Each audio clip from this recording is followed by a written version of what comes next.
Il génère de l'énergie en vous. Il rend le travail plus léger. Il vous rend plus intéressant, plus attirant. Aujourd'hui, dans la série Les mots de la résilience, je voudrais vous parler d'un mot qui m'est cher, d'un marqueur de résilience, le mot enthousiasme.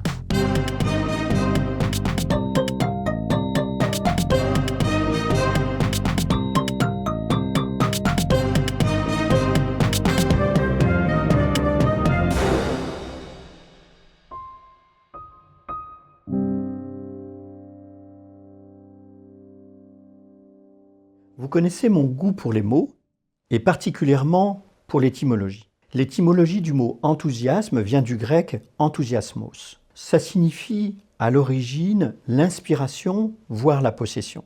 Ce qui fait dire à Louis Pasteur, les Grecs nous ont légué le plus beau mot de notre langue, le mot enthousiasme, anthéos, le divin intérieur. En effet, être enthousiaste, c'est se mettre en contact avec le Dieu en soi, le divin en soi. Être enthousiaste, c'est se mettre en lien avec ce qui est de plus précieux en nous. Ça se manifeste le plus souvent par une joie intense, par un intérêt fort pour un sujet, par une énergie forte, voire par de l'exubérance, de l'exaltation. Le chercheur, auteur et conférencier André Stern, qui a beaucoup travaillé sur les enfants et sur le rapport à l'enthousiasme, raconte que les enfants de 2 à 3 ans vont avoir des bouffées d'enthousiasme tous les 2 à 3 minutes, alors qu'un adulte va avoir des bouffées d'enthousiasme 2 à 3 fois par an. Bien entendu, peut-être que ça vous arrive plus souvent que 2 à 3 fois par an, mais c'est simplement pour vous dire à quel point nous perdons ce lien, cette relation avec le divin en nous, avec le précieux et avec son potentiel d'énergie, de positivité.